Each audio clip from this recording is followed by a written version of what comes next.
참 의미가 있는 것 같아요. 우리가 마태복음을 1장부터 오늘 마지막까지 주일 강단에서 여러분들과 함께 이렇게 말씀을 나누었는데, 오늘 이제 부활주일 한 1년 정도 이상 된 것 같아요. 주일마다 하니까. 오늘 여러분 이제 부활주일날 이 마태복음을 마무리하는 게 되었습니다. 그래서 의미가 있는 것 같고, 지금 이제 강단에서 수요일도 그렇고 성경 가능하면 66권을 여러분들과 함께 잘 이렇게 함께 좀 공부하듯이 또 그 말씀을 또 적용하고 은혜를 나누고 있는데, 오늘로서 이제 마태복음은 다 마무리했습니다. 그동안 또 뭐 요한계시록도 했고 요한복음도 했고 몇 권을 했는데, 또 다음 주일부터 또 여러분들과 함께 다른 말씀을 통해서 은혜를 나누도록 하겠습니다. 한번 따라해 볼까요? 부활의 첫 열매이신 주님. 부활의 첫 열매이신 주님. 자, 오늘은 여러분 부활주일입니다. 우리 기독교가 여러분들이 아시는 것처럼 다른 세상의 종교와 다른 것은 바로 예수님께서 다시 사망과 죽음의 권세를 깨뜨리시고 다시 살아나신 것, 이것이 바로 다른 종교와 유일한 차별점이시죠. 차이점이죠. 그래서 어떻게 보면은 기독교는 종교라기보다는 생명 그 자체입니다. 그래서 우리는 여러분 생명이신 예수님을 우리가 붙잡고 우리가 예수 생명이 여러분들의 생명이 될 수 있기를 주님의 이름으로 축복합니다.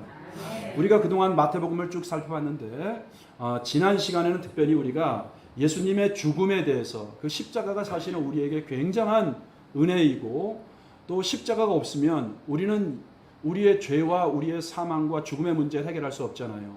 그러니까 우리의 구원의 시작이 바로 십자가라고 하면은 이 부활은 바로 구원의 완성이라고 볼 수가 있습니다. 그래서 우리는 지난 시간에 몇 주에 걸쳐서 이 주님의 그 십자가에 대해서 마태가 이야기하는 것을 우리가 살펴봤습니다. 그러나 여러분, 마태는 우리에게 예수님의 그 죽음이 예수 그리스도 스토리, 이야기의 결론도 아니고 절정도 아니고, 바로 오늘 본문에 나오는 것처럼 예수 그리스도의 부활이 예수 이야기의 핵심이요, 결론이요, 절정이라고 우리에게 말씀을 하고 있는 것입니다.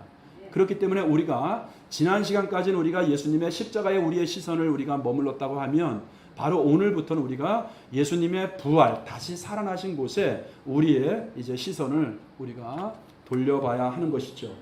그래서 우리가 이제는 죽은 예수가 아니고 오늘 말씀을 통해서 다시 살아나신, 부활하신 예수님을 우리가 좀 주목해 보려고 합니다.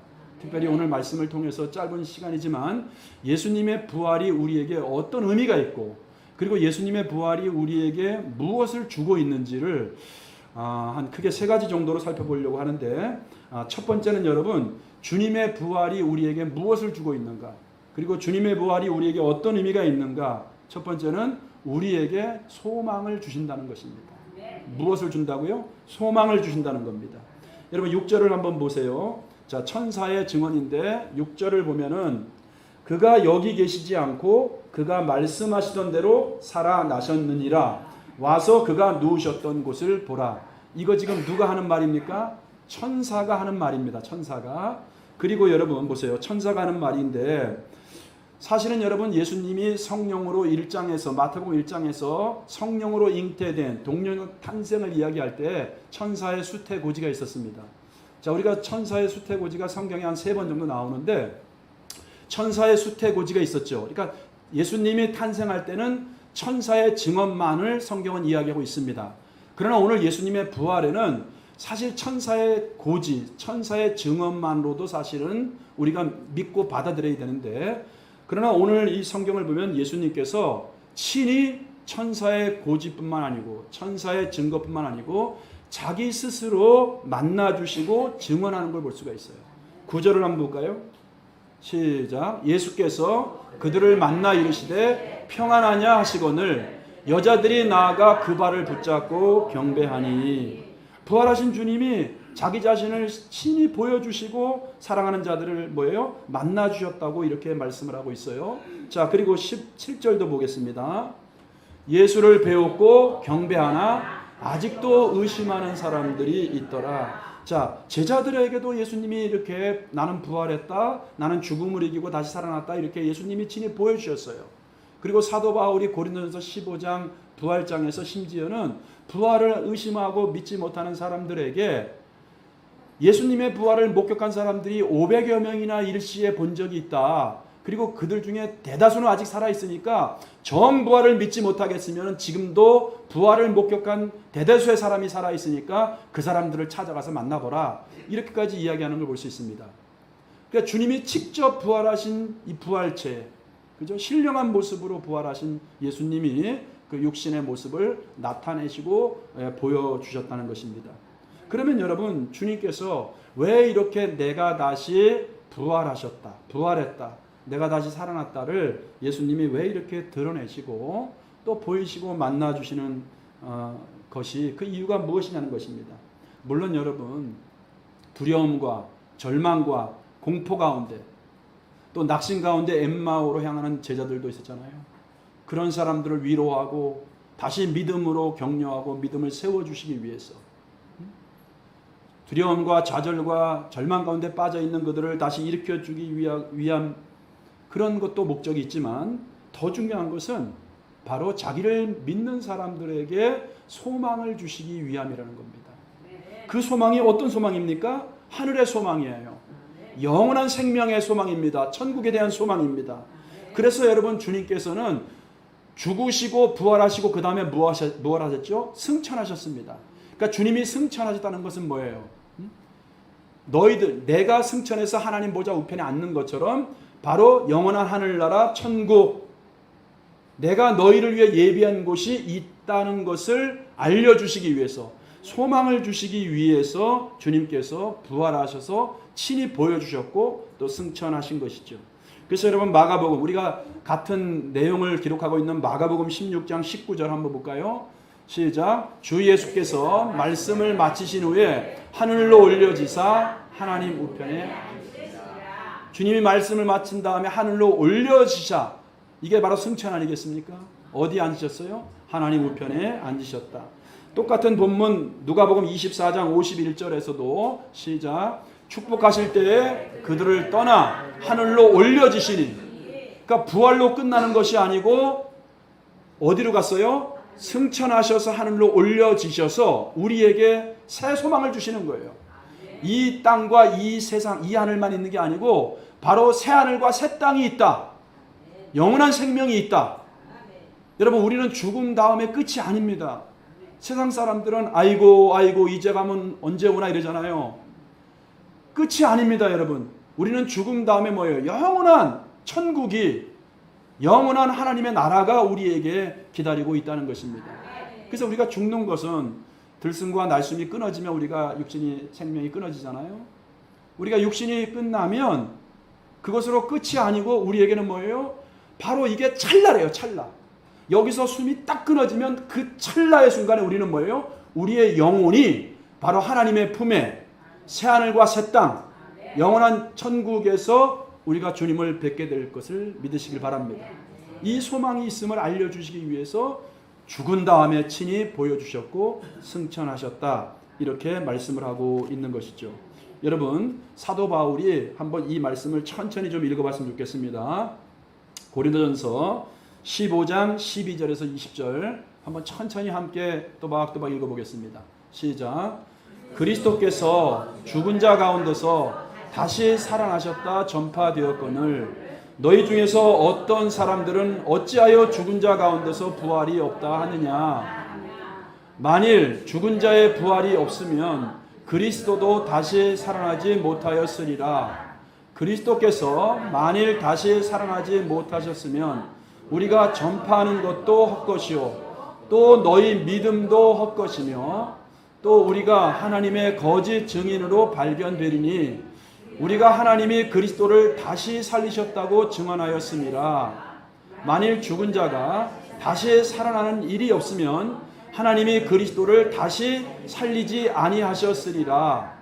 만일 죽은 자가 다시 살아나는 일이 없으면 그리스도도 다시 살아나신 일이 없었을 터이요 그리스도께서 다시 살아나신 일이 없으면 너희의 믿음도 헛되고 너희가 여전히 죄 가운데 있을 것이요 또한 그리스도 안에서 잠자는 자도 망하였으리니 만일 그리스도 안에서 우리가 바라는 것이 이 세상의 삶뿐이면 모든 사람 가운데 우리가 더욱 불쌍한 자이리라. 그러나 이제 그리스도께서 죽은 자 가운데서 다시 살아나사 잠자는 자들의 첫 열매가 되셨도다. 아멘. 바로 이겁니다, 여러분. 주님께서 죽음을 이기고 다시 살아난 모습으로 보여주시고 만나주시고 또 하늘로 승천하셨잖아요. 이것은 바로 우리들에게도 죽음이 끝이 아니고 영원한 하나님 나라에 대한 새 소망으로 이 세상을 살아가라고, 그 믿음으로 살아가라고 주님이 바로 죽음에서 부활하시고 새하늘과 새 땅 있음을 보여주시기 위해서 승천하셨다. 이렇게 성경은 말씀을 하고 있는 것입니다. 여러분 이걸 믿으세요. 주님이 죽었다가 3일 만에 부활하셨잖아요. 그것을 보여주시기 위해서 요한복음에는 7가지 예수님이 내가 누구다 이렇게 자기 선언이 나옵니다. 하나님의 자기 계시라 그래요. 그리고 또 7가지의 표적이 나와요. 기적이. 근데 그 7가지 표적 중에서 마지막 7번째 표적이 혹시 기억나십니까? 죽은 나사로를, 냄새가 난 죽은 나사로, 죽어서 시체가 썩어서, 그러니까 소망이 없다는 거예요. 완전히 죽었다는 거예요. 그 죽은 나사로를 뭐예요? 다시 살리신 것. 자, 예수님이 바로 마지막 7번째 표적을 요한복음에서 행하셨어요. 그 마지막 7번째 표적을 행하신 것은 예수님의 죽음에 대한, 그리고 부활에 대한 예표입니다. 자, 그것처럼 여러분 우리는 다 육신을 갖고 있기 때문에 언젠가는 우리는 다 흙으로 돌아갑니다. 호흡이 끊어질 날이 올 겁니다. 그러나 여러분 우리는 사도 바울이 말하는 것처럼 사망아 너의 이기는 것이 어디 있느냐, 죽음아 사망아 너의 쏘는 것이 어디 있느냐. 우리는 여러분 죽음 다음에 끝이 아니고 영원한 소망, 영원한 하나님의 나라, 영생이 있음을 믿으시기를 주의 이름으로 축복합니다. 우리가 영체로, 신령체로 변화됩니다. 이 신령한 몸이죠, 여러분. 육신이 있지만은 이 육신은 뭐예요? 부활하신 예수님이 시간과 공간을 초월하는 것처럼 바로 우리도 순식간에 호련히 변화되어서, 근데 어떻게 변화되는 거예요? 영체, 신령체라고 하고 또 이것을 뭐예요? 영체라고도 합니다. 이게 신령한 몸으로 입는다고 이렇게 말씀을 하고 있어요. 어떤 사람들은 그래요. 아니 무슨 영의 몸이 있느냐. 그러나 여러분 사도 바울은 고린전서 15장 44절에서 한번 볼까요? 시작. 육의 몸으로 심고 신령한 몸으로 다시 살아나나니 육의 몸이 있은즉 영의 몸이 있습니까? 없습니까? 영의 몸도 있다고 말씀을 하고 있다는 것입니다. 여러분 우리가 죄사함 받고 이렇게 새로운 생명을 가지고 하나님의 자녀로 우리가 여러분 변화된 것을 믿으시기 바랍니다. 그리고 우리가 언젠가는 이 세상을 떠나게 될 때, 주님 앞에 서게 될 때 우리는 신령체로 변화돼서 영원한 새 소망을 가지고 주님과 함께 영생을 누리게 될 줄로 믿습니다. 이 믿음으로 여러분 승리할 수 있기를 예수님의 이름으로 축복을 드립니다. 자, 두 번째는 여러분 부활하신 주님이 우리에게 무엇을 주시는가? 두 번째는 사명을 주셨다는 거예요. 자, 첫 번째가 우리에게 영원한 하나님의 나라에 대한 소망을 주셨다고 하면은 영원한 생명에 대한 소망이죠. 근데 두 번째는 사명을 주셨다는 것입니다. 오늘 본문 여러분 마태복음의 결론을 한번 보겠습니다. 19절 20절 마태복음 시작. 그러므로 너희는 가서 모든 민족을 제자로 삼아 아버지와 아들과 성령의 이름으로 세례를 베풀고 내가 너희에게 분부한 모든 것을 가르쳐 지키게 하라. 볼지어다 내가 세상 끝날까지 너희와 항상 함께 있으리라 하시니라. 여러분 여기 보세요. 19절 20절 여러분 보시면 동사가 많이 나옵니다. 근데 여기서 본동사, 가장 중요한 동사는 제자를 삼으라입니다. 따라해 보세요. 제자를 삼으라. 이게 가장 핵심 동사예요. 가장 중요한 동사입니다. 제자를 삼는 것. 그러므로 여러분 우리들에게 주신 사명, 오늘날 교회에게 주신 사명, 저와 여러분에게 주신 사명도 사실은 이거 하나입니다. 제자를 삼는 것, 이것이 바로 우리의 사명입니다. 단순하게 교회 전도에서 교회를 채우라고 말하지 않아요. 제자를 삼으라고 말합니다. 근데 이 제자를 삼는 게 어떤 의미가 있냐면 마치 사랑하는 남녀가 만나서 자기들의 어떤 DNA, 자기들의 생명을 가지고 그 자기와 똑같은 DNA, 똑같은 생명을 가지고 둘이 만나서 결혼해서 아이를 낳잖아요. 자녀를 낳잖아요. 그럼 이 자녀를 잘 이렇게 양육하고 자녀가 장성한 분량에 이르기까지 잘 양육하고 훈련하고 책임지는 것처럼 바로 여러분 제자를 삼으라는 말이 저와 여러분이 마치 우리가 자녀를 낳아서 양육하고 그 자녀가 잘 자라기까지 우리가 보호하고 책임지는 것처럼 그렇게 하라는 의미가 바로 제자를 삼으라에 담긴 뜻입니다. 어떤 사람은 그냥 전도해서 우리 교회 와 이러고 그냥 멈추는 사람이 있어요. 그게 제자를 삼아라 이런 뜻이 아닙니다. 그러니까 우리가 뭐예요? 이 제자를 삼는 것은 우리가 다 교회에 각 지치잖아요. 어떤 사람은 여러분 이제 믿지 않는 사람을 교회로 전도합니다. 초청합니다. 또 우리 다 지체니까 교회. 또 저와 같은 사람은 앞에서 복음이 무엇인지 또 이렇게 설교하고 또 가르칩니다. 또 어떤 사람은 뭐예요? 교회의 다른 지체는 뭐예요? 사랑으로 그 사람이 잘 자랄 수 있도록 섬기고 그렇게 베풀고 또 돕고. 그러니까 이런 것들이 어우러져서 우리가 제자를 삼게 되는 이 행위를 연합해서 우리가 하게 되는 것이라는 것이죠. 그런데 여러분 보세요. 19절 20절에 아까 제가 가장 중요한 단어가 동사가 제자를 삼으라고 했는데 그 제자를 그러면 삼기 위해서 어떻게 해야 되는지 여기 동사가 많다 그랬잖아요. 근데 19절 보여주세요. 그러므로 너희는 첫 번째가 어떤 동사가 나와요? 가서가 나옵니다. 가라는 겁니다. 그러니까 가장 먼저 나온 제자 삼기 위해서 먼저 이렇게 가라예요. 가라. 근데 우리는 우리말로 이렇게 가라라고 번역되어 있기 때문에 이거를 내 의지를 가지고 내 눈에 필요한 곳으로 내가 관심 있는 지역으로 내가 가라 그러니까는 우리는 그렇게 인식을 해요. 가라 이렇게. 근데 여러분 이 가라라고 하는 그 말 자체가 원문에는 여러분 수동태로 되어 있어요. 그 원문을 제가 얘기를 안 하려고 하는데 그냥 얘기할게요. 얘기해도 여러분이 그냥 다 놓치니까. 포르덴터스라고 하는 이 원문이에요. 근데 이 말이 과거예요. 과거. 수동태로 되어 있어요. 그러니까 이게 무슨 말이냐면 누군가에 의해서 보내진 곳이에요. 보내진 곳. 자, 그러니까 이 말은 뭐냐면 우리말로 번역할 때 한번 따라해 보세요. 주님이 보내신 곳에 내가 이르러. 이게 가라는 뜻이에요. 원래는. 그러니까 주님이 뭐예요? 나를 보내신 곳에 내가 이르러 이 뜻이 바로 가라고가 말하고 있는 원문에 가장 맞는 뜻이라는 것입니다. 내 마음대로 가는 게 아니에요. 그러니까 여러분 보세요. 제자를 삼는 것이 바로 교회와 우리의 사명인데 우리는 뭐예요? 내 마음대로 내가 원하는 곳으로 가는 게 아니고 주님이 뭐예요? 보내시는 곳으로 우리가 가서 제자를 삼으라. 이것을 말씀하고 있는 거예요. 그리고 가서가 첫 번째 있지만은 자, 두 번째는 뭐라고 나와요? 세례를 베풀고 나오죠. 그러니까 세례를 베푸는 것은 세례는 뭐예요? 회개하고 예수님이 나의 구원자가 되십니다. 믿음으로 고백하는 사람에게 세례를 베풀잖아요.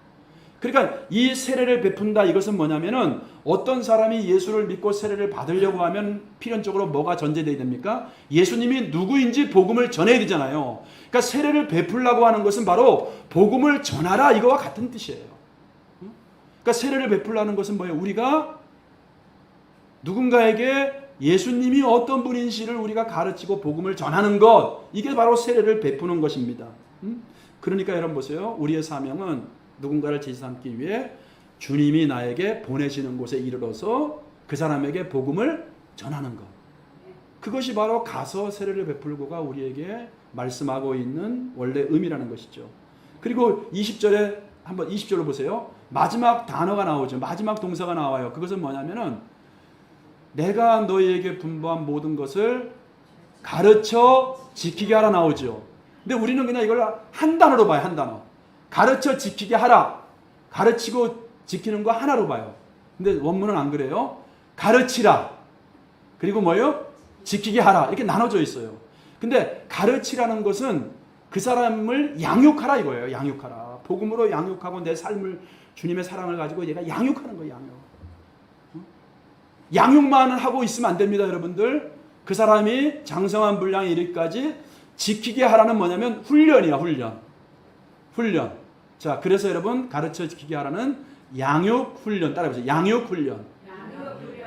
자, 그러니까 여러분 우리의 사명은 뭐예요? 어떤 사람을 제자로 삼기 위해서 주님이 보내는 곳에 가서 복음을 전함으로 인해서 그 사람을 잘 양육하고 잘 훈련해서 장성한 분량에 이르도록 하는 것. 그것이 바로 주님께서 19절과 20절에서 제자를 삼으라고 우리에게 말씀하고 있다는 것입니다. 그러니까 이 말씀은 주님이 부활하시고 승천하시면서 또 부활하신 주님이 우리에게 주는 부활에 대한 메시지는 바로 이겁니다. 우리에게 이런 사명을 주신다는 거예요. 여러분, 부활신앙은 사명신앙인 것을 믿으시기 바랍니다. 초대교회도 마찬가지 아니겠어요? 주님이 부활하셨다. 단순한 복음입니다. 그러나 이것이 세상을 뒤집어 엎은 겁니다. 그래서 기독교의 가장 원복음이 뭐예요? 예수님이 내 죄를 위해서 죽으시고 다시 살아나셨다. 그거를 증거하고 그것을 가르치고 그거를 훈련시킨 거예요. 저와 여러분들 이 사명을 잘 감당할 수 있는 저와 여러분 되시기 바랍니다. 그러니까 이것은 단순하게 지성에 대한 호소가 아닙니다. 19절, 20절 이 말씀은 단지 가르쳐 지키게 하라. 지식으로 우리가 전파하는 것, 지식에 대한 호소가 아니에요. 우리의 의지에 대한 호소예요. 그들의 삶을 변화시키고 우리의 삶이 변화되어야 된다. 여러분, 이 사명을 감당할 수 있는 저와 여러분 될 수 있기를 축복합니다. 마지막 세 번째, 부활하신 주님께서 우리에게 이제 무엇을 주셨는가? 한번 따라해 볼까요? 자신을 주셨다. 자신을 주셨어요. 주님은. 우리는 마태복음의 그 결론이 많은 사람들이 부활하신 주님이 19절, 20절도 그러니까는 꼭 무엇을 주는 것 같아요. 두 번째 있죠. 사명을 주신 것 같잖아요. 그 사명을 주신 건 맞지만 그러나 마태복음은 사명으로 끝나지 않습니다. 사명으로 끝나지 않아요. 사실은 무엇으로 끝나냐면 약속으로 끝납니다. 한번 따라해 볼까요? 사명으로 끝나지 않고 약속으로 끝난다. 여러분, 그 유명한 사도행전 1장 8절을 한번 볼까요? 다 외우시는 분도 많죠? 사도행전 1장 8절에 보면은 시작. 오직 성령이 너희에게 임하시면 너희가 권능을 받고 예루살렘과 온 유대와 사마리아와 땅끝까지 이르러 내 증인이. 자, 주님께서 승천하시기 전에 8절에 보면은 증인이 되라고 하셨습니까? 되리라고 하셨습니까? 되리라고 하셨어요. 그러니까 이 증인이 되리라고 하셨다. 이것은 뭐냐면 사실 우리에게 주신 사명이 이거보다, 잘 들으셔야 돼요, 여러분. 너희가 증인이 되리라, 이 말은 뭐냐면 사실은 우리에게 주신 사명 같지만 주님 자신에게 하는 말씀이에요. 내가 너희를 증인 되게 할 거야. 이게 맞는 말이에요. 그러니까 주님이 우리에게 주신 약속입니다. 제자들에게 주신 약속이에요. 너희가 증인 되라, 이게 아니에요. 명령 같지만 증인이 되리라, 내가 너희를 증인 만들 거야, 이런 약속을 주신 것입니다. 자, 이런 측면에서 오늘 마지막 본문 보세요. 마태복음 20절도 한번 볼까요? 다시 한번. 자, 시작. 내가 너희에게 분부한 모든 것을 가르쳐 지키게 하라. 볼지어다 내가 세상 끝날까지 너희와 항상 함께 있으리라. 자, 여기도 보세요. 마지막에 내가 세상 끝날까지 너희와 항상 함께 있으리라. 이렇게 약속이죠. 약속하고 주님이 떠나시는 거예요. 주님께서 내가 증인 될 것이다. 그러니까 사명을 물론 주셨지만 그 사명은 주님께서 뭐예요? 내가 너에게 사명을 감당하도록 내가 만들 것이야. 네가 증인 될 것이다. 이 말은 내가 너를 증인으로 세울 것이다, 이 뜻입니다. 여러분, 우리는 우리의 의지와 우리의 열심만으로 안 됩니다. 주님이 우리를 증인 되게 세워주셔야 되고, 바로 이건 그러므로 이 말은 주님 자신에게 하신 말씀이고 또 우리에게 약속으로 그렇게 남겨주시는 말씀이라는 것입니다. 우리와 함께 하시면서 내가 너를 증인 삼을 것이고 내가 너와 늘 동행해 주실 것, 함께 할 거다. 주님이 이 약속을 하고 주님이 가시는 겁니다. 그래서 여러분, 마태복음은 이 1장부터 28장까지 있잖아요. 우리가 이제 1장을 시작한 지가 워낙 오랜 시간이 됐으니까 마태복음은 그래서 여러분 임마누엘로 시작해서 임마누엘로 끝나요. 마태복음 1장에서 1장 23절 한번 볼까요? 1장 23절 시작. 보라, 처녀가 잉태하여 아들을 낳을 것이요 그의 이름은 임마누엘이라 하리라 하셨으니 이를 번역한즉 하나님이 우리와 함께 계시다 함이라. 자, 지금 말씀이 육신이 되어서 하나님이 육신이 되어서 이 땅에 오신 그분이 우리와 함께 계셨잖아요. 우리와 함께 계셨던 그분이 이제 우리 죄를 위해서 죽으시고 부활하시고 바로 승천하시기 전에 또 뭐예요? 오늘 마태복음 마무리하면서 20절에서 내가 너를 증인 삼을 것이고 증인으로 세울 것이고 내가 너와 함께 할 것이라고 임마누엘로 시작해서 임마누엘로 마태복음이 이렇게 끝나는 거예요. 여러분. 그렇게 약속을 하시고 주님이 이제 가시는 것이죠. 근데 주님은 뭐예요? 그 약속 그대로 주님은 우리에게 무엇으로 함께 하십니까? 첫 번째는 기록된 이 말씀 성경으로 함께 하시고 이제는 친히 우리 안에 예수를 믿는 우리 안에 성령으로 우리 김혜숙 권사님 말씀한 것처럼 성령으로 우리 안에 오셔서 우리와 함께 하시는 것이죠. 그래서 이 말씀을 예수님의 사랑했던 제자 요한이 요한복음 14장 16절에서부터 한번 읽어볼게요.